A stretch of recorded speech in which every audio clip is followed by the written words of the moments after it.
नमस्कार, जनता टीवी के इस खास कार्यक्रम में आपका स्वागत है। मैं हूं आपके साथ वरुण गोयल। हम मौजूद हैं एक ऐसी सिटी में, एक ऐसे ज़िले में जिसकी चर्चा बीते 10 साल में सियासत में खूब हुई है। जनता टीवी की वोट यात्रा लेकर हम पहुंचे हैं सीएम सिटी में, या सीएम डिस्ट्रिक्ट आप कह लीजिए। जी हां, हम करनाल में मौजूद हैं। करनाल का अपना एक इतिहास है और बीते 10 साल में करनाल एक तरह से सियासत के केंद्र में रहा, क्योंकि मुख्यमंत्री यहाँ से रहे। मुख्यमंत्री बदला, लेकिन फिर भी जो दूसरे मुख्यमंत्री बने वो भी करनाल से ही चुने गए। अब विधानसभा का चुनाव है। लोकसभा चुनाव में करनाल में एक बार फिर भारतीय जनता पार्टी ने जीत दर्ज की, और उसके बाद अब विधानसभा चुनाव में करनाल की जनता का मूड क्या है ये हम समझेंगे। यहाँ की जो सीटें आप इस तरह से देखिए कि यहाँ पर इस जिले में एक विधायक कांग्रेस का है, एक इंडिपेंडेंट जिन्होंने बीजेपी को समर्थन दिया, बाद में वो अलग हो गए, और बाकी जो 3 सीटें हैं वो 3 की 3 सीटों पर भारतीय जनता पार्टी ने जीत दर्ज की थी। तो करनाल से बीजेपी को बहुत उम्मीदें होंगी, करनाल से कांग्रेस को उम्मीद होगी कि वो बेहतर करे, और जो अन्य पार्टियां हैं वो भी यहाँ पर स्कोर करना चाहेंगी। लेकिन 2024 का जो रण है, जो अक्टूबर 5 का मुकाबला है, वो कितना दिलचस्प होता है वो जानेंगे। हमारे साथ करनाल की जनता मौजूद है और हर पार्टी का प्रतिनिधि मौजूद है। एक बार तालियां बजा दीजिए। आपके बीच जो मेहमान मौजूद है, हमारे बीच खास मेहमान हैं राजेश अग्गी साहब हैं, भारतीय जनता पार्टी का पक्ष रखने के लिए हमारे बीच मौजूद हैं। ललित अरोड़ा जी हैं, कांग्रेस का पक्ष रखेंगे वो।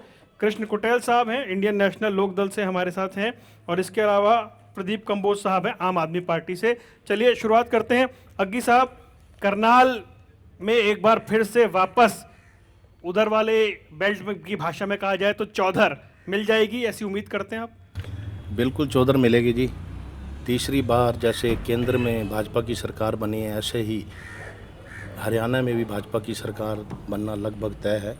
इस बार मुकाबला थोड़ा बराबरी का हो गया ना, लोकसभा चुनाव में 5-5 हो गए, तो ये कॉन्फिडेंस कैसे आ रहा है कि इस तीसरी बार भी बन जाएगी? ठीक बात है आपकी, लेकिन तीसरी बार फिर भी बनेगी, क्योंकि आप ये देखिए दूसरी पार्टियों से भी विधायक छोड़ के भाजपा ज्वाइन कर रहे हैं। और आप मेन तो ये देखिए आज लोगों में जो पीछे भाजपा में पिछले 10 साल में जो विकास कार्य हुए हैं, माननीय मनोहर लाल जी ने 9.5 साल में जो कार्य किए हैं वो अपने आप में एक मिसाल है। करनाल में खूब विकास हुआ, करनाल में भी हुआ है। हरियाणा एक हरियाणवी एक का नारा देते हुए पूरे हरियाणा में एक समान विकास कार्य जो हुए हैं, सभी वर्गों को, सभी जातियों को, 36 की 36 बिरादरी को साथ लेकर चले हैं, और हरियाणा एक हरियाणवी एक का नारा दिया है। आप ये देखिए पहले जो भी मुख्यमंत्री जिस क्षेत्र से बनता था सिर्फ उसी एरिया का विकास होता था।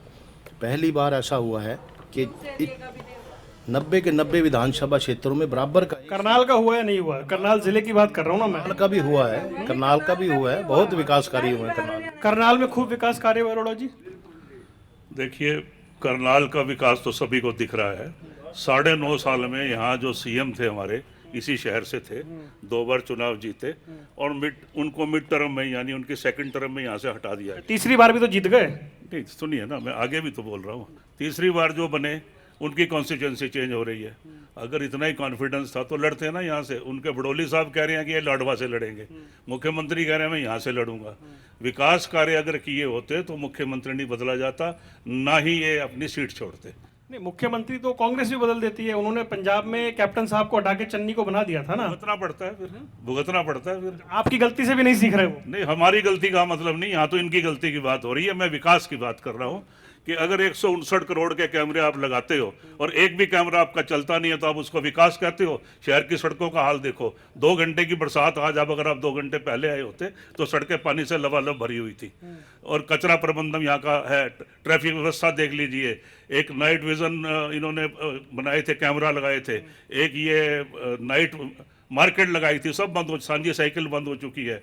एक दिव्यांग लोगों के लिए सड़क बनाई थी 6 करोड़ रुपया लगा के, उस सड़क का हाल तो देख लो, दिखती नहीं है, कागजों में ही है। हाँ जी, ये स्थिति है ना। कैमरे चल रहे हैं ना, सड़कें दिख रही हैं, ऐसा है? नहीं, ऐसा नहीं है, सड़कें भी दिख रही हैं। आप एक बार जाएंगे तभी पता लगेगा ना सड़कें दिख रही हैं कि नहीं। काम तो हो रहे हैं। अरोड़ा साहब कह रहे हैं, मैं तो वो पूछ रहा हूँ। अरोड़ा साहब कह रहे हैं तो अरोड़ा साहब एक बार देखें, या तो प्रूफ लेके आते सड़कें दिख रही हैं कि नहीं। ऐसा है जब बारिश बहुत तेज आएगी तो थोड़ी देर के लिए तो पानी रुकता ही है। आपने देखा है कौन सा ऐसा, आप दिल्ली में भी देख लिया, अगर तेज बारिश हुई है तो दिल्ली में भी रुका है, इसका मतलब दिल्ली में भी फिर काम नहीं हुआ। जब तेज बारिश आएगी तो पानी थोड़ी देर रुकता है, 15-20 मिनट, आधा घंटा, घंटे बाद निकल जाता है। कौन सा बड़ा प्रोजेक्ट आया करनाल में? करनाल में अब बड़ा प्रोजेक्ट एक तो ये हाईवे बनने जा रहा है हमारा एक तो ये पश्चिमी यमुना बाईपास बनने जा रहा है जो कैथल रोड से लेके वो तैयार हो चुका है, शुरू हो चुका है। और इसको जो हम ये रेलवे रोड से जो हमारा ये फ्लाईओवर बनना है वो भी अभी पेंडिंग है, वो भी शुरू होगा। और उसके बाद वो अम्बेडकर चौक तक आएगा, वो भी है। उसके अलावा पंडित दीनदयाल उपाध्याय जो मेडिकल कॉलेज बना है उसका भी कार्य चल रहा है, जोरों पे यूनिवर्सिटी बन रही है। ठीक है, कृष्ण कुटेल साहब ये बताइए, मैं पूरे ज़िले करनाल की बात कर रहा हूँ, सीएम शहर या सीएम डिस्ट्रिक्ट ये रहा है, क्या बदलाव देखा आपने? देखिए, जनता जानती है कि करनाल के अंदर क्या बदलाव हुआ है। और अभी अगी साहब जो बोल रहे थे कि हम नया प्रोजेक्ट जो है कि करनाल के लिए लेकर के आए हैं। कल्पना चावला कांग्रेस के समय के अंदर जो है कि कल्पना चावला यहाँ पर आया था, और कल्पना चावला भी आज जो है कि ये एक दलालों का हड्डा जो है कि वो बन चुका है। इस पर भी जो है कि भारतीय जनता पार्टी ने जो है कि अंकुश लगाने का काम नहीं किया है। दूसरी बात जो है यहाँ पर जो देखने को मिलती है कि यहाँ पर अभी हमारे ललित अरोड़ा जी जो बोल रहे थे कि नगर निगम घोटाला यहाँ पर बड़ा पैमाने पे है, मेन स्ट्रीट लाइट का है यहाँ पर, और बड़ा पैमाने पे जो है कि पैसा हड़पने का काम किया है। दूसरा, अगी साहब जानते हैं कि 1 करोड़ रुपए का मामला है यानी फूड एंड सप्लाई का, और अभी तक एफआईआर नहीं हुई है उसके ऊपर, क्योंकि सरकार की सह है। ये अगी साहब उसके बारे में जो है कि अच्छी प्रकार से जानते हैं। और यहाँ पर जो है कि फर्जी राशन कार्ड बना करके जो है कि गरीबों का जो है कि वो राशन ढकारने का काम भारतीय जनता पार्टी की सरकार ने किया है। और अभी जो है कि एक वर्गीकरण का मामला, जो शेड्यूल कास्ट जो अनुसूचित जाति के जो लोग थे, क्योंकि भारतीय जनता पार्टी का जो करैक्टर है उस पर तो सरकार ने स्पष्टीकरण दे दिया ना अपना। देखिए, वो ढुलमुल की नीति है और कोई स्पष्टीकरण नहीं है। स्पष्टीकरण तो जो है कि किसानों को भी दिया था कि हम एमएसपी जो है कि लागू करने का काम करें थे, लेकिन आज तक जो है कि भारतीय जनता पार्टी ने एमएसपी भी जो है कि वो लागू करने का काम नहीं किया है। कंबोज साहब अभी बता रहे थे कि करनाल क्या दिल्ली में ही पानी भर जाता है? नहीं, देखिए, बरसात के मौसम में तो चलो मैं इस बात से सहमत हूँ कि ऐसी समस्या हो जाती है कई बार, लेकिन हमारे भारतीय जनता पार्टी के साथी अभी विकास की बात, करनाल की बात कर रहे थे, तो करनाल में विकास जो है, द्वार बनाए हैं ना, विकास के द्वार, बड़े बड़े द्वार बनाए हैं और उसमें करोड़ों रुपए का घपले किए गए हैं। और आपको मैं बताना चाहूँगा कि गमले को ना बहुत पोल के ऊपर लगाया गया ताकि पानी भी जो है ना उसके अंदर परमात्मा ही देगा। आप विकास की बात करें तो सदर बाजार जाएं, करनाल का हर्ट है, वहाँ की गलियां देखें क्या हालात हैं, वार्ड 13 देखें, वार्ड 14 देखें, यहाँ पर विकास के नाम पर कुछ नहीं हुआ है, सिर्फ घोटाले और घपले हुए। 10 साल में कुछ नहीं हुआ? कुछ तो आपको लगा होगा यार, हाँ ये बेहतर हो गया, साफ सुथरा हो गया, चमक गया। बिल्कुल, मैं आपको बता रहा हूँ, इन्होंने विकास के द्वार बनाए हैं। ये विकास नहीं करते, ये बातें करते हैं 2047 की, 48 की, ये बड़ी बड़ी बातें करते हैं।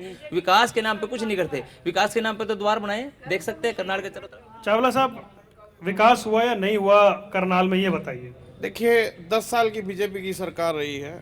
पिछली सरकार इनकी 13,000 किलोमीटर पर रुक गई थी। वही सरकार दोबारा अगर वो महकमा दुष्यंत चौटाला जी के पास था तो वो 29,000 किलोमीटर पे जाके रुका।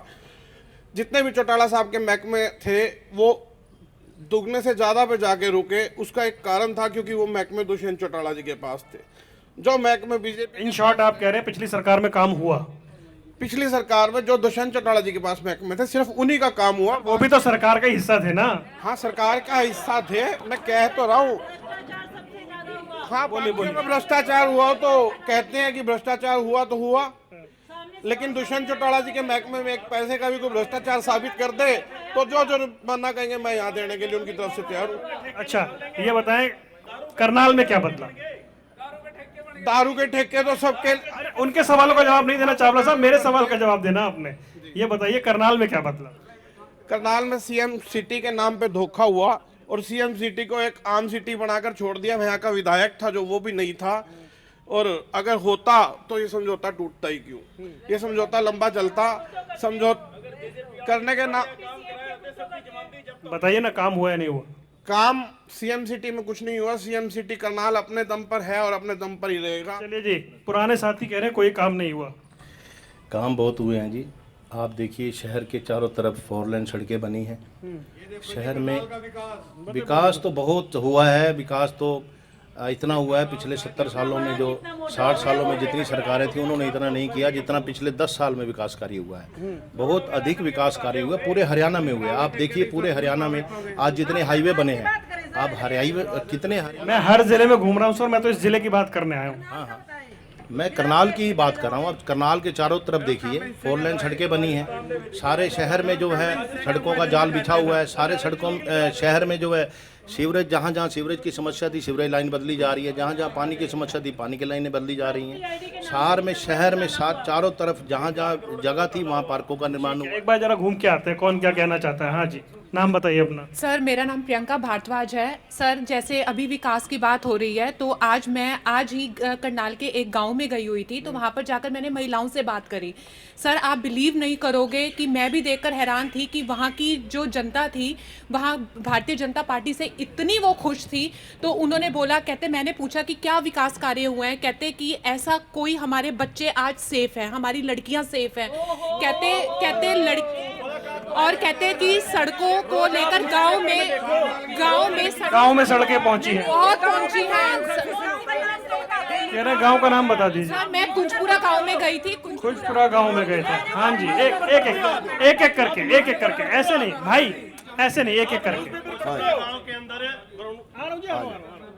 सर ऐसा है जी, जो ये जगपाल नरवाल जी हैं जी, जो भी ये कह रहे हैं ना भाई ये इस सरकार में हमने इतना ही विकास कर दिया, बिल्कुल जीरो है जी। बूढ़नपुर गांव है जी ये पास में, यहाँ से 10 किलोमीटर पे, वहाँ पर इस सरकार ने उनकी FIR भी दर्ज नहीं करी। उस लड़की के साथ वो बेइज्जती और वो जो है बलात्कार हुआ, रेप के केस हुए, कोई आज तक भी वो 10 कानून व्यवस्था ठीक नहीं है, कोई कानून व्यवस्था लैंड ऑर्डर है ही नहीं जी। ठीक है जी। हाँ जी, और कोई कुछ कह रहा था? अच्छा जी, मैं देवर तराना एडवोकेट करनाल। मैं बीजेपी वालों से पूछना चाहता हूँ, एडवोकेटों ने क्या बिगाड़ा हुआ बीजेपी का? उसके सारे जो हमारे कोटे मिलते थे, नए लॉयर्स आते थे, उनके कोटे खत्म कर दिया वकीलों का। बढ़ाने इन्होंने और चाहिए थे, बल्कि और उड्डा सेक्टर काटने चाहिए थे। अब जो प्लाट खाली जो थे उन पर बोलियां लगा दी बीजेपी का देश, वहाँ भी चीज का अभी जवाब लेता हूँ। और अब अभी एक और चीज, मैं अग्गी साहब से पूछना चाहता हूं। मैं पूर्व पार्षद हूं, वार्ड नंबर 14 विनोद तितोरिया। ये देखो, ये करनाल का विकास है, CM सिटी का हो गया इसे, या इसे बोलो आप क्या कहोगे? ये देखो, ठीक है जी, 3 सवाल लेके जाता हूँ, आता हूँ। बताएं जी, ये दिखा रहे हैं कि क्या क्या दिक्कतें हैं, क्या क्या विकास हुआ है। ऐसी है जी, कोई दिक्कत आई होगी हमारे संज्ञान में नहीं है। अगर ये दिक्कत आई है इसे जल्दी से जल्दी ठीक किया जाएगा। पता नहीं कहाँ की है ये। वो बाबूजी कह रहे हैं लॉ एंड ऑर्डर। ऐसा है जी, जो विकास कार्य भाजपा सरकार में हुए हैं, आप देखिए गांव में पढ़ी लिखी पंचायतें हैं, 50% महिलाओं को आरक्षण दिया है। आज पढ़ी लिखी पंचायत है सारी। पहले क्या होता था, पहले इनके टाइम में क्या होता था, अंगूठा लग जाता था, पता ही नहीं होता था कौन सा काम कहाँ हो रहा है, नहीं हो रहा है, एक एक काम 4-4 बार होता था। पारदर्शिता है जी, ये बता रहे हैं। ऐसा है, 930 करोड़ का प्रोजेक्ट था हमारा स्मार्ट सिटी का, 121 प्रोजेक्ट उसमें शुरू होने थे। खेलों के बारे में हमारे विद्वान साथी बता दें कि वो स्विमिंग पूल और अदर वर्ल्ड क्लास फैसिलिटीज़ का क्या हुआ। मेडिकल कॉलेज चलते हैं अभी यहाँ से इस डिबेट के बाद, और वहाँ नीचे उनके गोडाउन में चेक करवा देते हैं कि कितनी मशीनें अनयूज पड़ी हैं, कितने डॉक्टर अवेलेबल नहीं है, कितने डिपार्टमेंट नहीं चल रहे हैं। जहाँ तक सीवरेज की बात है, इसका माशाअल्लाह भगवान ही मालिक है, सीवरेज व्यवस्था बिल्कुल ठप पड़ी है।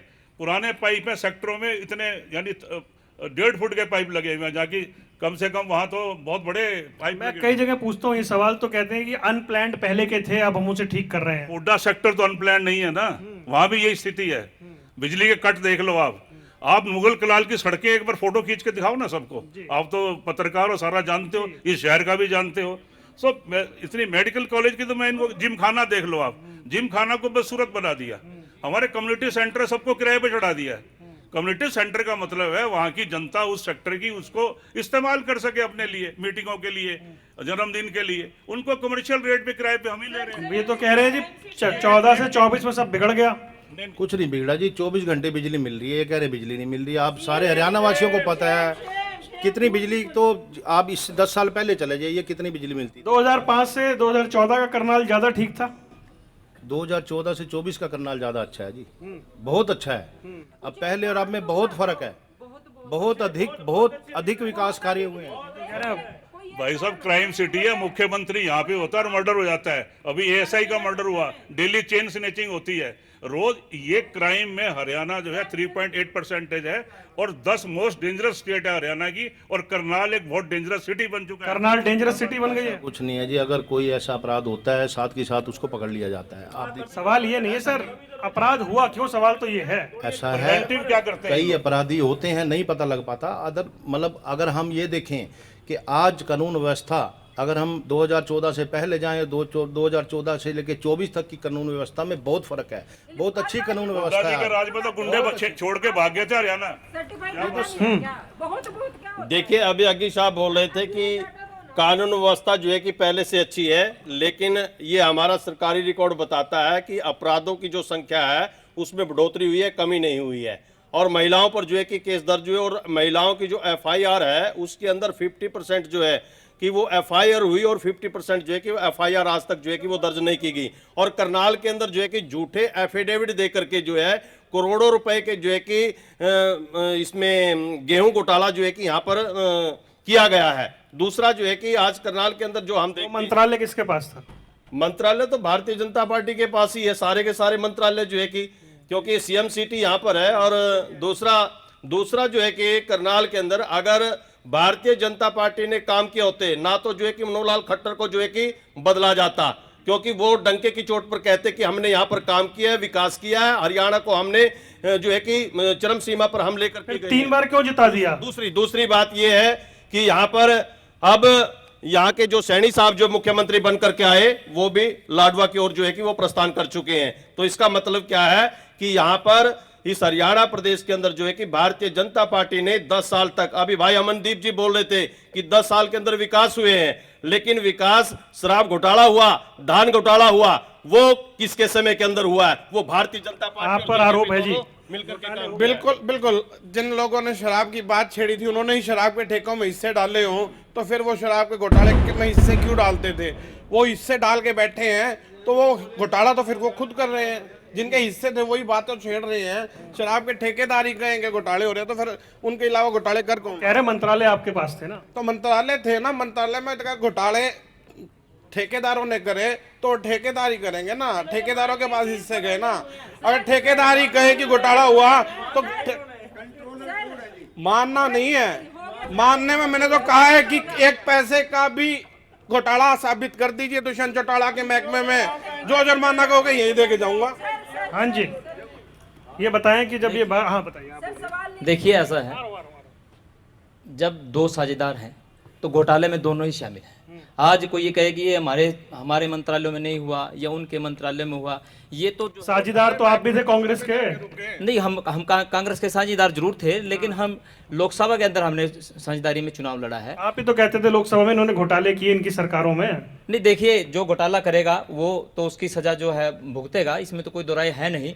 लेकिन ये है कि जो दूसरे घोटाले करते हैं जब वो भारतीय जनता पार्टी में चले जाते हैं वो साफ कैसे हो जाते हैं? उनके ऊपर भी तो इनसे सवाल पूछा जाना चाहिए कि जो घोटाला करके आए, नवीन जिंदल जी कुरुक्षेत्र से आए, इतना बड़ा कोयला घोटाला किया, उनको उसमें शामिल कर लिया, उनके सारे दाग धोए। जिनको आप घोटालेबाज कहते थे आपने उनके साथ हाथ पकड़ के ऐसे ऊपर हो गए। देखिए ऐसा है, ये जो चुनाव था वो संविधान को बचाने के लिए चुनाव था, क्योंकि तानाशाही इस कदर बड़ी हुई थी। और आपको भी पता है, आप पत्रकार महोदय हैं, कि सभी ने इकट्ठे चुनाव लड़के इंडिया अलायंस के अंदर किसी न किसी तरह से इनको रोकने का काम किया है और संविधान को बचाने के लिए कामयाब। एक मिनट जवाब। देखिए अभी हमारे जो है कि आप पार्टी के प्रवक्ता ने कहा कि संविधान बचाने के लिए जो है कि कांग्रेस और आप पार्टी का जो है कि समझौता था, ये गलत है। क्योंकि कांग्रेस के शासनकाल के दौरान जो है 98 अमेंडमेंट जो है कि वो संविधान के अंदर किए गए हैं। अब जो जाति में वर्गीकरण का जो मामला है, कांग्रेस और आप पार्टी ने अभी तक कोई किसी प्रकार की जो है कि बयानबाजी नहीं की है। इसका मतलब जो है कि इनके अंदर मन में खोट है और ये जनता को धोखा दे करके, बरगला करके जो है कि सत्ता को हथियाना चाहते हैं। आगे साहब टिप्स पे बता देना चाहिए आपको कि हमने ये कर दिया। बहुत विकास कार्य हुए हैं पूरे हरियाणा में आप देखेंगे। पूरे हरियाणा में तो घूम रहा हूँ मैं तो करनाल जानने आया हूँ। बहुत विकास कार्य हुए हैं। आप देखिए चारों तरफ, मैंने पहले ही बताया आपको, सारे पूरे के पूरे शहर में, चाहे सड़कों का जाल है, चाहे हाईवे का जाल है, चाहे हम शहर के अंदर की बात करें तो सारे के सारे शहर में, चाहे वो पार्कों का हो, चाहे वो सीवरेज का हो, चाहे वो पानी का हो, सारे के सारे विकास कार्य बढ़िया हुए हैं। हाँ जी, बोलिए, एक एक नाम बोलिए, नाम बोलिए। रानी कंबोज मेरा नाम है। और देखिए, सवाल के साथ जब बिल्कुल भी इंसाफ नहीं होता है, जब सामने जवाब देने वाला बिल्कुल कमजोर हो। आपने अग्गी जी को ले लिया, उनको तो कुछ भी नहीं पता। उनको तो कंसोलेशन प्राइज मिला है डिप्टी मेयर को, उनको तो निगम के घोटाले नहीं पता, उनको तो प्रॉपर्टी आईडी नहीं पता कि यश कंपनी कितना खा के चली गई और जनता का पैसा कहाँ लुटा दिया गया। उनकी पेमेंट पे रोक नहीं लगवा सके, वो तो नालियों की सफाई तक नहीं करवा सके। कचरा इस कदर है, मच्छर बीमारियां इस कदर है, ये फॉगिंग नहीं करवा सकते सर। सारे पूरा शहर गवाह है करनाल। अगर इस बार एक बार भी फॉगिंग हुई हो मलेरिया डेंगू के मच्छरों से भुगतान के लिए, एक फॉगिंग का उदाहरण दे दे। इनको तो कुछ पता ही नहीं, अभी नहीं पूछना, उनको आता ही कुछ नहीं है। पूछो तो जवाब नहीं मिलेगा, नहीं मिल रहा ना, बहुत बहुत बहुत वो यही कहेंगे। मैं बोलती हूँ क्योंकि टीवी के माध्यम से मैं ये बात रख रही हूँ कि बीजेपी कमजोर है, किसी भी बात का जवाब इसलिए नहीं दे पा रही क्योंकि किया कुछ नहीं है, और सिर्फ बहुत बहुत कह देना कोई। हाँ जी, फॉगिंग भी नहीं करवाई क्या आपने? ऐसे है, जब जरूरत होती है फॉगिंग होती है, हर बार होती है जब भी। हाँ तो अब होगी ना फॉगिंग, अब जरूरत है तो पीछे हुई तो है, पीछे हुई है फॉगिंग।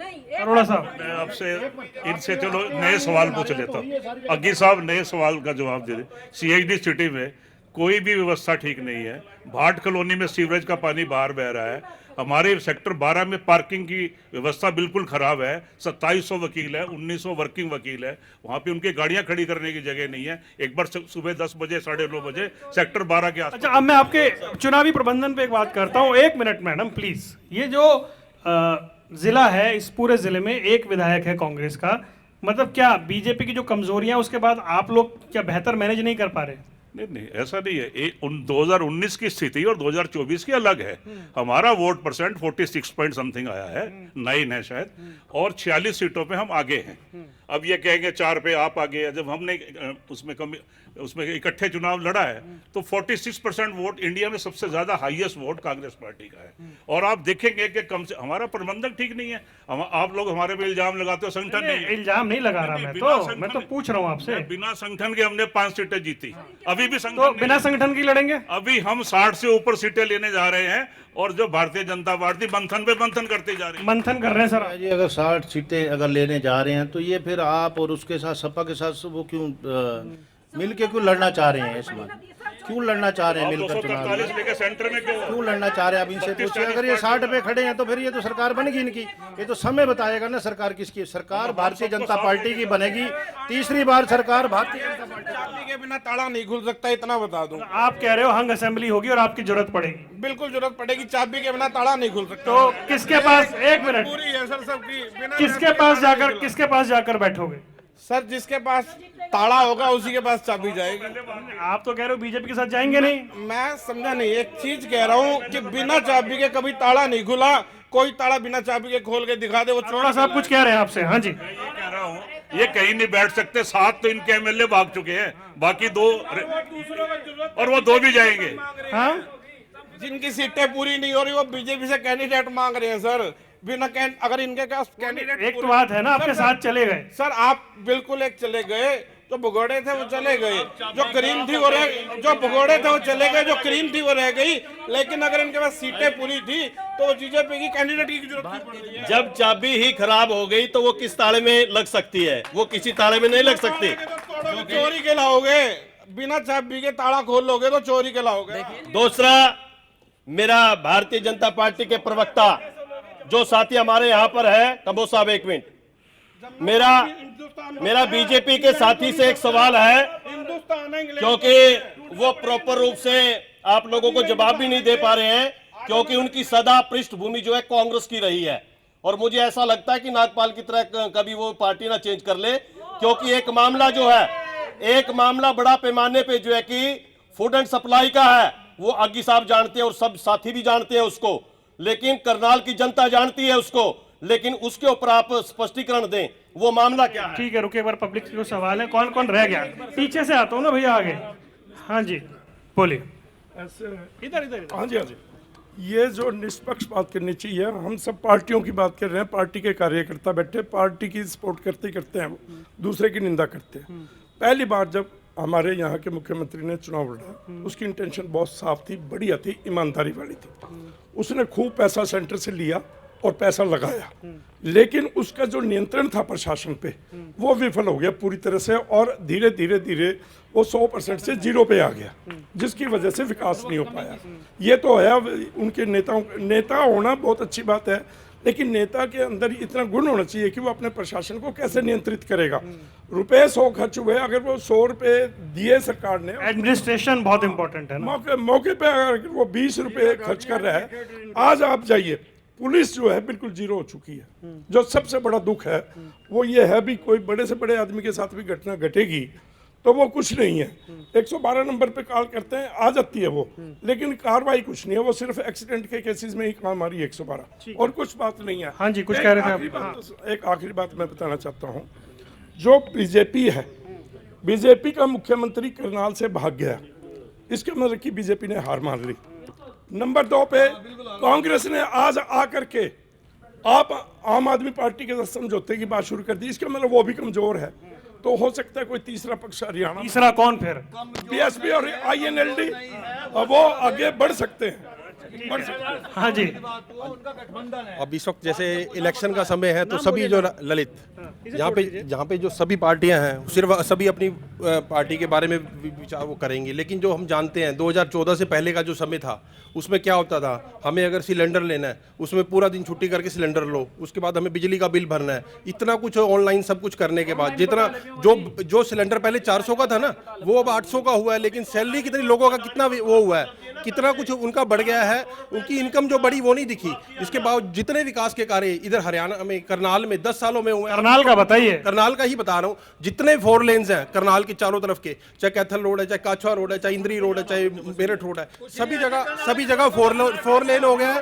और जो 2 लेन जो करनाल में टोटल, एक मिनट, ये इस वक्त जो चल रहा है सब टोटल पार्टी का, अगर यही बात होती तो क्या आपको क्या लगता है कि पहली बार, दूसरी बार, तीसरी और 3 बार MLA के प्रतिनिधि यहाँ करनाल से जीत के आए हैं, और उसके बाद अब जो भी कहता है सभी कहते हैं बीजेपी से मुकाबला है। अरे बीजेपी तो क्लियर है, तीसरी बार बीजेपी की सरकार बनने जा रही है। नमस्कार सर, मेरा नाम राहुल भारद्वाज है। देखो, बोलने को तो आप लोग कुछ भी बोल सकते हो, मैं अपना खुद का एक एग्जाम्पल देना चाहता हूँ। हमारे करनाल में हर कोई कल्पना चावला के लिए 1 मिनट लगाता है गलत बोलने में कि वहाँ पे कुछ नहीं हो रहा, वहाँ ढंग का इलाज नहीं है। मैं 2.25 महीने कोविड में एडमिट रहा हूँ वहाँ पे। 22 अप्रैल को मैं वहाँ पे एडमिट हुआ था, 28 या 29 जून को मेरा डिस्चार्ज हुआ था, और मैं आज जिंदा हूं तो कल्पना चावला करके हूं। बेस्ट पॉसिबल इलाज, बाकी कहीं पर भी ऑक्सीजन अवेलेबल नहीं था शहर में, किसी भी हॉस्पिटल में भाई साहब अवेलेबल नहीं था। मेरी मम्मी की जरूर डेथ हुई है कोविड के दौरान, और कल्पना चावला में ही हुई है, इसमें कोई बहस का नहीं है। डॉक्टर्स अवेलेबल है, बहुत बढ़िया ट्रीटमेंट हुआ है। मैं आपको बताना चाहता हूँ, बात करते हैं करप्शन की। सबसे पहले देश अब स्वास्थ्य की बात कही भाई साहब ने, स्वास्थ्य एक मिनट अरोड़ा साहब, आप ये कौन थे मुझे नहीं पता भाई, ये कौन है मुझे नहीं पता। मैं आपको बताने जा रहा, जो प्रोग्राम ही शुरू हुआ, सबसे बड़ा करप्शन है वो बीजेपी के टाइम में यहाँ पर पकड़ा गया। मौके से तहसीलदार और यहाँ का डीटीपी की ड्यूटी क्या होती है, अपने डिस्ट्रिक्ट टाउन प्लानिंग ऑफिसर होता है, वो रंगे हाथों रिश्वत में पकड़ा गया है। यहाँ से करनाल से यहाँ का तहसीलदार पकड़ा गया। इससे बड़ा एग्जांपल क्या चाहिए भ्रष्टाचार? बैठे गुरुद्वारा में लंगर क्यों लगे थे? अरे मैडम बैठिए ना, बैठिए। कल मिड्डा जी ने लाइव दिखाया है, यहाँ पे एक स्वच्छारी शहर के अंदर घुस के थे। करनाल नगर निगम की बात करना चाहता हूँ, मैं करनाल नगर निगम की बात चाहता हूँ। एक मिनट, ऐसे नहीं, अपनी सीट पे, पार्षद साहब अपनी सीट पे चलिए, बैठिए। 1 मिनट, अच्छा 1 मिनट रुक जाइए, 1 मिनट रुक जाइए, 1 मिनट। अरे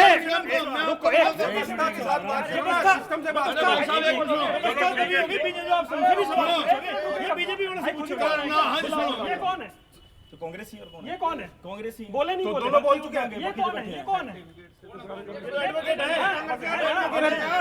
मुझे क्या पता? यहाँ पे आम लोग बोल रहे हैं। अच्छा बैठिए, बैठ जाइए। अरोड़ा साहब मैं एक रिएक्शन देना चाहूंगा जेजेपी को, एक शेर सुनाना चाहूंगा। जरा सा कुदरत ने क्या नवाजा, आके बैठे हो पहली सफ में, अभी के उड़ने लगे हवा में, अभी तो शोहरत नई नई है, जो खानदानी रईस है वो मिजाज रखते हैं नरम अपना, तुम्हारा लहजा बता रहा है तुम्हारी दौलत नई नई है। ऐसा है क्या? ज्यादा जोश में आ गए क्या आप? एक सेकंड, पहली बार पार्टी बनी और पहली बार जाके सत्ता में बैठी, इनको तो शर्म आनी चाहिए कि देखें एक पार्टी बनी और 9 महीने के अंदर जाके सत्ता में बैठ गई। इनको तो सोचना पड़ेगा कितने सालों से विपक्ष में बैठे हैं और आज भी सत्ता में आने की औकात नहीं है। किनकी? जो बोल रहे हैं तो उनको अड़े थे जिनके साथ भाग गए। हम तो सत्ता में आ रहे हैं और दिखाएंगे 9 अक्टूबर को। ये सबको कोई ताला चाबी है ही नहीं, ताला ही खराब है आपका। चाबी नहीं है तो फिर आपके लिए संभावनाएं क्या है करनाल शहर? करनाल शहर में आम आदमी पार्टी बड़ी मजबूती से चुनाव लड़ेगी और करनाल के विकास के लिए, करनाल के चहुमुखी विकास के लिए पुरजोर तरीके से काम करेगी। लेकिन क्या जब इतनी सारी पार्टियां हैं और अभी कोई विधायक, कोई पार्षद, कोई सांसद नहीं है, तो मुश्किल है हरियाणा में आपके लिए? नहीं, देखिए आम आदमी पार्टी कभी भी सर्वे में, कभी भी रिपोर्ट में नहीं आती है, हमेशा सरकार में ही आती है और बड़े बड़े सूरमाओं को हरा के आती है। आप पंजाब देख सकते हैं, आप दिल्ली देख सकते हैं, आम आदमी पार्टी बड़े ग्राउंड लेवल में बड़े अच्छे तरीके कह रहे हम सर्वे में नहीं आते, सरकार में आते। देखिए, आज चाहे हरियाणा प्रदेश के अंदर कोई कुछ भी कहे, अगर बुजुर्गों को सम्मान देने का काम किया तो चौधरी देवीलाल जी ने किया। जब चौधरी देवीलाल जी संघर्ष में थे तो चौधरी देवीलाल जी ने एक बात गांव के अंदर जाकर के बोले कि मैं नोटों की बोरियों का मुंह जो है कि वो गांव की ओर खोल दूंगा। लेकिन बंसीलाल उस समय जो है कि मुख्यमंत्री थे और बंसीलाल ने जो है कि लोगों के बीच में जाकर के कहा कि मैंने बीए और मैं एलएलबी हूं, लेकिन मुझे कानून का पता, मैं वकील हूं। और ये अनपढ़ व्यक्ति जो है ये कहता है कि भाई नोटों की बोरियों के मुंह जो है कि गांव के अंदर खोल देंगे, ऐसा कभी कुछ नहीं हो सकता। लेकिन जब चौधरी देवीलाल जी 1987 के अंदर मुख्यमंत्री बने तो उन्होंने बुढ़ापा पेंशन 100 रुपए लागू करके जो है कि आज नोटों की बोरियों के मुंह जो है कि गांव की ओर खुले। अब आप कितनी करेंगे बुढ़ापा पेंशन? 3,000 रुपए जो है कि प्रतिमाह मिलते हैं और हम जो है कि 7500 रुपए जो है कि बुढ़ापा पेंशन लागू करने का जो है कि 7500 रुपए, आप 6,000 कह रहे हैं ना? देखिए, हम 6,000 रुपए कर रहे हैं। दूसरी बात, 500 रुपए में सिलेंडर देंगे, 300 यूनिट बिजली देंगे। इनमें से कोई दे सकता है? 100 वर्ग गज के ये तो आपने हिमाचल में भी कहा था ना। तो दे रहे हैं ना। नहीं, वहां नहीं मिल रहे 1500 रुपए महिलाओं को। ऐसा नहीं है, हमने हरियाणा की बात कर रहे हैं, हिमाचल से कंपैरिजन हम नहीं कर सकते। हर एक का अपना बजट है, अपना में फिस्कल मैनेजमेंट है। हरियाणा के अंदर हम जो है और जो 100 गज के नहीं, इस समय हरियाणा प्रदेश में चुनाव हो रहे हैं। शायद मेरे साथी को, जवान को पता कुछ नहीं है कि बात क्या हो रही है। हाँ, बोलिए बोलिए। मैं ये कह रहा हूं कि हम क्रीमी लेयर, सुन लीजिए, क्रीमी लेयर की भाई साहब सुन लीजिए। अरे अपनी पर्सनल चर्चा मत शुरू करिए भाई साहब। चावला साहब प्लीज रुक जाइए। अरे छोड़ दीजिए ना, शो खराब होता है। हमने 100 गज के प्लाट SC OBC को देने की बात कही, उनको दिए भी, इन्होंने वो स्कीम बंद कर दी। अब हमने वीकर सेक्टर और गरीबों के लिए भी किया है और क्रीमी लेयर 6 लाख से 10 लाख करने जा रहे हैं। इनमें से कोई बता दे भी इनके चुनाव में है? 7,500, 6,000, आप लोग क्या करेंगे भाई? कैसे मुकाबला करेंगे अग्गी साहब? ये देखिए, जब भाजपा की सरकार आई थी 500 रुपए पेंशन थी, आज 3,000 रुपए मिल रही है बुजुर्गों को। उस 3,000 पेंशन से 500 रुपए छोड़ के गए थे पेंशन? नहीं, 2,000 रुपए थी। 2,000 का थी, 1,000 रुपए के बाद 200 रुपए हर महीना, हर साल बढ़ी है और आज वो 3,000 रुपए है। एक मतलब एक बुजुर्ग को, विधवा महिला को 3,000 रुपए पेंशन मिलती है, जो कि एक उनको सम्मानजनक है, जिससे वो अपने परिवार का, चाहे उनके बच्चों का हो। जो दावा कर रहे हैं 7,500 का, ऐसे है वो दावा तो सारे करते हैं। पीछे इन्होंने भी दावे किए थे, हम 8,000 रुपए देंगे, कुछ किसी को दिया तो है नहीं। इन्होंने बातें आपके सामने ही है। पीछे वो फिर सरकार नहीं आई ना उनकी। सरकार आई नहीं है, लेकिन इन्होंने कहा था, लोग तो इनके वहां लाइनें लगा के खड़े हो गए, हमें देंगे, दिया तो नहीं कुछ इन्होंने। अब भाई साहब इनका मैनिफेस्टो खोल लेते हैं। देखिए, हमारे पहले 10 साल में, इनको बोल लेने दीजिए, मैं बताता हूँ। हमने केंद्रीय विश्वविद्यालय महेंद्रगढ़ में बनाया, इन्होंने बनाया। 12 नए सरकारी कॉलेज खोले, 134 पॉलिटेक्निक खोले, 56 नए ITI खोले, 4 नए इंजीनियरिंग कॉलेज खोले, राजीव गांधी एजुकेशन सोसाइटी सोनीपत में बनाई, भारतीय राष्ट्रीय रक्षा विश्वविद्यालय का हमने यहाँ सैंक्शन करा, इन्होंने किसी और स्टेट में भेज दिया। 2623 नए स्कूल बनाए, इन्होंने 5,000 स्कूल बंद कर दिए। ये विषय 1 मिनट। 5,000? जी मैं बताता हूँ। इन्होंने मर्जर के नाम पे स्कूल बंद किए। एक बात बताइए, क्या शिक्षा का एक व्यवसाय है, व्यापार है जिसमें प्रॉफिट मोटिव है क्या सरकार का? सरकारी कर्मचारी नौकरी करते हैं, वो कोई प्रॉफिट लाते हैं? शिक्षा का मतलब है एक आम इंसान के बच्चे को सरकारी स्कूल में पढ़ने को मिले। वो स्कूल आप बंद कर देंगे, आप कहते हैं विद्यार्थी नहीं है। जब स्कूल खोले गए थे तो विद्यार्थी नहीं थे उस समय, वहां की जरूरत के हिसाब से खोले गए थे। आज अगर बच्चे कम है तो टीचर्स की ड्यूटी लगाइए कि स्टूडेंट को लेके आए। कहते हैं किसी स्कूल में 15 है, 18 है, 25 है, तो क्या हो गया? ये कोई प्रॉफिट कमाने का धंधा है क्या? इसमें पैसा, इसमें हमने इनकम करनी है, हमने इनकम करनी है। ये इन बिजनेस स्कूल बंद कर दिया आपने। स्कूल नहीं बंद हुआ जी, उन स्कूल में मर्जर तो हुए होंगे। हाँ, मर्ज हुए होंगे, जो साथ वाले गांव होंगे उनमें मर्ज हो गए होंगे, या साथ वाला के एरिया होगा उसमें मर्ज हो गए। आप ये देखिए, जब से भारतीय जनता पार्टी की सरकार बनी है, कितने तो मेडिकल कॉलेज बने हैं, कितने नए स्कूल बने हैं। ये तो अपने आप में एक जितना रिकॉर्ड तोड़ काम भारतीय जनता पार्टी की सरकार में हुआ, इससे पहले भी आप देख लीजिए 60 साल पहले क्या हुआ है। रिकॉर्ड ही तो पूछ रहे हैं। ऐसा है, आप देखिए, जो जब से सरकार बनी है तब से इतने अधिक विकास कार्य मैं बताना चाहता हूं आपको कि सब कुछ अच्छे कार्य। आपके 7,500 पे बड़ा डाउट है। देखिए हम जो बोलते हैं उसको पूरा करते हैं। एक मिनट, तितौरिया साहब एक मिनट, जो हम बोलते हैं उसको पूरा करते हैं। चौधरी देवीलाल जी ने जो कहा, आज जनता जो है कि उसका जो है लाभ उठा रही है, क्योंकि इंडियन नेशनल लोकदल जो है वो जनता के हित के अंदर नीतियां तैयार करके उनको लागू करने का काम करती है। जब इस हरियाणा प्रदेश के अंदर इंडियन नेशनल लोकदल की सरकार रही तो जनता के हित के अंदर, किसानों के, मजदूरों के हितों के अंदर जो है उन्होंने नीतियां तैयार की है, उनको लाभ पहुंचाने का काम किया है। बुढ़ापा पेंशन, ओपीएस स्कीम, दूसरा छात्रवृत्ति योजना, भारतीय जनता पार्टी ने तो उसका जो स्कॉलरशिप का जो पैसा था वो भी हड़प गई है। लेकिन चौधरी देवीलाल जी ने, अगर बच्चा स्कूल के अंदर जाएगा तो प्रतिदिन का 1 रुपया उसको मिलेगा। छात्रवृत्ति योजना, कन्यादान योजना। चौधरी देवीलाल की विरासत को तो ये भी क्लेम करते हैं ना। देखिए आज मौजूदा जो है कि चौधरी देवीलाल जी की विरासत को कौन संभाले हुए है, कौन चला रहा है, कौन चौधरी देवीलाल जी की नीतियों के ऊपर चला हुआ है। जैसे चौधरी देवीलाल जी ने न्याय युद्ध के अंदर जो है कि अपने पद से रिजाइन दे करके जो है कि लोगों के पक्ष के अंदर जो है कि आंदोलन चलाया था, आज उसी तरह पर चौधरी अभय सिंह चौटाला जी ने। विरासत किसके पास है भाई? विरासत साफ है मैम, चाबी पे वोट दे देना, अपनी जुबान पे रह जाओ, नहीं तो फिर अपनी जुबान से वो करना सीख जाओ। मेरे सवाल का जवाब दो। चौधरी देवीलाल की विरासत उनके साथ है, आपके साथ है? चौधरी देवीलाल की विरासत, सबसे पहले जो एमपी बना सबसे छोटी उम्र का, उप मुख्यमंत्री बना सबसे छोटी उम्र का, साफ समझ आ रहा है कि किसके पास है।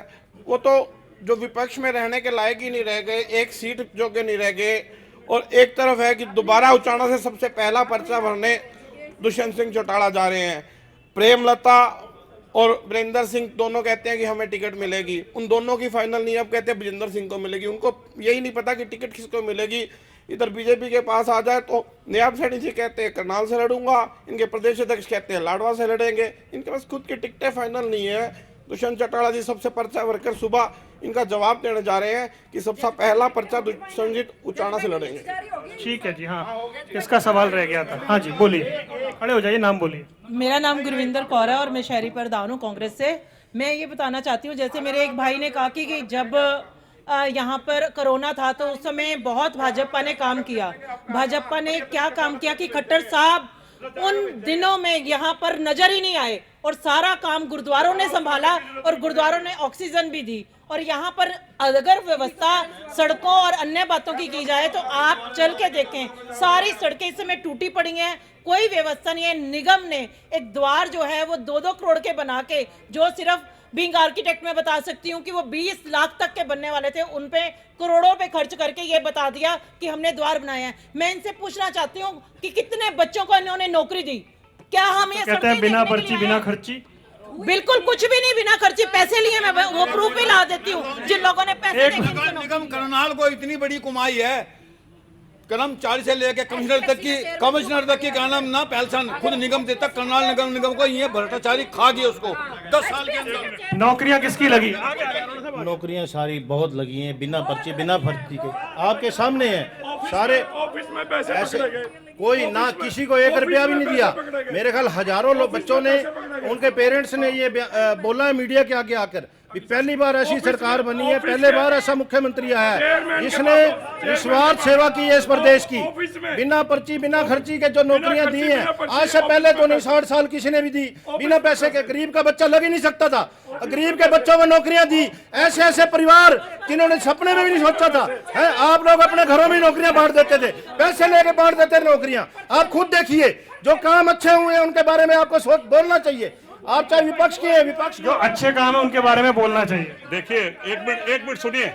ऐसा है, इनके टाइम का भ्रष्टाचार, एक मिनट यार, इनके टाइम का भ्रष्टाचार ये हुआ, अनिल नागर को एसएस बोर्ड में बिठाया, वहां डिप्टी सेक्रेटरी कोई पोस्ट नहीं थी, 1 करोड़ रुपए कैश पकड़ा गया। ये पर्ची खर्ची का मामला नहीं है, ये आदमी पैसे ले रहा था। उसके बाद 30 जगह पेपर लीक हुए, एग्जामिनेशन के पेपर लीक होते हैं, इनकी सरकार में होते हैं। ये इनकी विफलता नहीं है। पेपर लीक कौन कराएगा? जिसको पैसा चाहिए। उसके पीछे मोटिव क्या है? पेपर लीक भी यही लोग करा रहे थे, करोड़ों रुपए उसमें लेन देन हुआ है, और ये पर्ची खर्ची की बात करते हैं। ठीक है, एक मिनट भाई, आप सरकार में रहे, बिना पर्ची खर्ची नौकरी मिलती थी क्या? बिल्कुल, जो चौटाला साहब के पास महकमे थे, मैं कहता हूँ एक नौकरी बताइए ना, सरकार में थे यार आप। मैं बताता हूँ, एक पर्ची का मामला ही सुना देता हूँ। पिछले 26 जनवरी को दुष्यंत चौटाला जी करनाल में आए थे झंडा लहराने, और उसके बाद जो गांव की रजिस्ट्री होनी थी, जो लाल डोरे की रजिस्ट्री थी, वहाँ पर मनोहर लाल खट्टर जी भी थे। एक बुजुर्ग पर्ची देने आता है और खट्टर जी हाथ आगे करते हैं, कह रहे आपको नहीं देना, दुष्यंत चौटाला जी को देना, कि काम वहाँ हो जाएगा, आपके पास पर्ची रह जाएगी, काम नहीं होगा। पर्ची का हाँ, तो पर्ची तो दुष्यंत चौटाला जी को दी ना। वो बुजुर्ग भी एक समझदार था कि कहाँ पर्ची देनी और कहाँ नहीं, वो सबको पता था। सरकार कैसे, मेरे सवाल का जवाब दीजिए, बिना पर्ची खर्ची सरकार में नौकरियां लगी? बिल्कुल लगी है, बिल्कुल लगी। ठीक है जी, बिना पर्ची खर्ची नौकरियां लगी? देखिए, कोई बिना पर्ची और खर्ची के कोई नौकरी नहीं लगी है। और सबसे बड़ा उदाहरण जो है, उस समय जेजेपी भी जो है कि साजी थी सरकार के अंदर, और जो अनिल नागर जो है डिप्टी डायरेक्टर जो है कि सेक्रेटरी जो है, जो एचपीएससी के जो मेंबर थे, उसके कार्यालय से करोड़ों रुपए की अटैची जो है कि पकड़ी जाती है। और अभी 4-5 दिन पहले जो है 1 करोड़ रुपए जो है कि उनसे बरामद किए गए, अशवनी से, और टोटल मिलाकर के जो भिवानी से है उनसे भी जो है कि पैसा बरामद किया गया। और प्रतिदिन यहाँ पर पेपर लीक होते हैं। और पुंडरी के विधायक रणधीर गोलन जी ने कहा था, और भाई बगैर पर्ची खर्ची के कोई नौकरी नहीं है, मेरे से भी पैसे मांगे गए हैं। और अभी रणधीर गोलन जो है कि सरकार के अंदर जो मौजूद है, और उन्होंने भी जो है कि अपने बेटे को और अपने भांजे को नौकरी लगवाने का जो है कि वो काम कराया है। बिना पर्ची खर्ची सच्चाई है, बता रहे हैं। वो कह रहे हैं विधायक ने कहा है जी, सब झूठ बोल रहे हैं। विपक्ष सारा इकट्ठा हो जाता है। इन्होंने सारे इकट्ठा होकर हमारे मोदी जी के घोरने की कितनी कोशिश करी, मोदी जी फिर भी प्रधानमंत्री बन गए। आज ये देखो, आज हर गांव से, हर शहर से, वहीं बैठो मैं आ जाऊंगा। क्या बिना पैसे खर्चे काछवा गांव के बच्चे, बिना पैसे खर्चे काछवा गांव के बच्चे लगे हैं। मैं गवाऊं उसका। चंडीगढ़ के ऐसा है, ये विपक्ष तो पता क्या है, अभी भी ये सारे धीरे धीरे इकट्ठे हो जाएंगे। ये चाहेंगे बीजेपी ना आए, और बीजेपी फिर भी आएगी, देख लेना। क्योंकि जो अच्छा ये बताइए, ये बीजेपी ने किए हैं पिछले 10 सालों में, वो लोगों के दिमाग में है। ये सीएम सिटी रहेगी या नहीं रहेगी? फिलहाल बात है ना जी, बिना पर्ची बिना खर्ची वाली वो लोग बता देंगे। जिनके बच्चे नौकरी लगे हैं वो आप भी वोट देंगे और अपने परिवारों का भी वोट दिलवाएंगे। समय आएगा। देखिए, हर विषय पे चर्चा होनी चाहिए। पर्ची खर्ची पे सबने बोल लिया। मैं ये कहता हूँ, शैक्षणिक संस्थानों की बात करें, इन्होंने ये बता दे, हमने खोला पहले 10 साल में आईआईटी खोला, आईएम खोला, आईआईएचएसएम खोला, एम्स बाड़सा में खोला, आईआईटी एक्सटेंशन बाड़सा में खोला, एनआईडी कुरुक्षेत्र में खोला, एनएफटी पंचकूला में खोला, एफडीडीआई रोहतक में खोला, एनआईए इफ्टीएम सोनीपत में खोला, आईआईसी गुरुग्राम में खोला, एनसीआई बाड़सा में खोला, टूल रूम अम्बाला में खोला, जीसीएनईपी भादरगढ़ में खोला, सीआईपीईटी मुरथल में खोला। ये संस्थान एक तो बता दें कोई खोला हो? कह रहे हैं हर जिले में मेडिकल कॉलेज लाए हम। कहाँ पे लाए? नाम तो बता दो किसी एक का। कोई एक का नाम ये तो हम ही लाए। आप कहाँ से लाए थे? ये हम उद्घाटन, ये आपने उद्घाटन कहाँ हुआ है? ये हमने मनोहर लाल जी ने किया उद्घाटन। कल्पना चावला अब नींव रखने से बना के तैयार तो उन्होंने किया, भाजपा सरकार में हुआ है, इनॉग्रेशन भी उसमें हुआ, काम भी उसी में चल रहा है। आप देखिए, शुरुआत तो पता नहीं कितने कामों की है, आज तक वो चले तो नहीं। शुरुआत काम तो सारे पेंडिंग पड़े हुए हैं आपके। एक काम नहीं है साहब, आप ना चंडीगढ़ का भी बता दो कि वहाँ भी मेयर बेईमानी से मोदी ने बना दिया था। ऐसा है, मैं ये कह रहा हूँ, हर शहर में मेडिकल कॉलेज एक तो बताएं। मेडिकल कॉलेज लाया आप नहीं लाया? मेडिकल है, हर जिले में है। मेडिकल कॉलेज हर जिले में। अरे यार क्या करनाल में ही ले लो, कल्पना चावला दीनदयाल उपाध्याय कोई एक पहले बंदा कैसे बता दो बनेगा? कि हर जिले में मेडिकल कॉलेज है, इनका नॉलेज। चलिए चलिए छोड़ दीजिए छोड़ दीजिए छोड़ दीजिए छोड़ दीजिए छोड़ दीजिए। कौन सी यूनिवर्सिटी आई? कुटेल के अंदर जो यूनिवर्सिटी खुलनी है वो कब आई है तो पूछ लीजिए। कुटेल में यूनिवर्सिटी आई? देखिए कुटेल के अंदर यूनिवर्सिटी आई, कुटेल गांव के लोगों ने जो है मुफ्त में जमीन देने का काम किया। और ये तो हरियाणा में है परंपरा। कल्पना चावला के नाम से जेके यूनिवर्सिटी थी, लेकिन भारतीय जनता पार्टी ने जेके उसको दीनदयाल उपाध्याय यूनिवर्सिटी आई क्या ये बताइए ना। यूनिवर्सिटी आई वो बीजेपी की देन नहीं है, वो देन जो है पिछली सरकारों की है। हाँ जी, वो यूनिवर्सिटी आई आपकी देन नहीं है, भाजपा की देन है जी। जितने भी काम हो रहे हैं सब भाजपा के राज में हो रहे हैं। आने वाले समय में भाजपा दिखा देगी, जब भाजपा की तीसरी बार सरकार बनेगी, इन सबको जवाब मिल जाएगा। जब जनता को सब पता है 10 साल पहले जो कार्य हुए हैं, किस हिसाब से सरकारें चलती थी, कितना क्राइम होता था, किस हिसाब से वो पैसे दे के नौकरी लगते थे, किस हिसाब से अब सारा काम पारदर्शिता से कर रहे हैं। टोटल एक एक चीज ऑनलाइन है, एक एक चीज आप चेक कर सकते हो। कोई भी चीज है, कोई भी काम हो रहा है, पूरे विकास कार्य, कोई भी टेंडर लगता है ऑनलाइन है, एक एक चीज का रिकॉर्ड है हर जगह। पारदर्शिता। देखिए कोई पारदर्शिता से काम नहीं हो रहा है। ये भारतीय जनता पार्टी के साथ ही शिक्षा की बात करते हैं। शिक्षा के ऊपर अगर कोई काम कर सकता है वो आम आदमी पार्टी कर सकती है। भारत को विकसित बनाने के लिए शिक्षित बनाना जरूरी है, जिसके लिए आम आदमी पार्टी शिक्षा और स्वास्थ्य पर बेसिकली काम करती है। भारतीय जनता पार्टी के साथी खड़े हैं और कांग्रेस के साथ ये अपना और साथी खड़े हैं। को बता दें कि हरियाणा के अंदर कितनी सरकारी यूनिवर्सिटियां बनाई हैं? कितनी सरकारी यूनिवर्सिटी बनाई पूछ रहे हो? हरियाणा में मैं एक बार उस बारे में मैं अभी चेक करके बता सकता हूँ 10 मिनट में आपको, मेरे को पूरा उसके, लेकिन हर जिले में जो है हमारा है कि या मेडिकल कॉलेज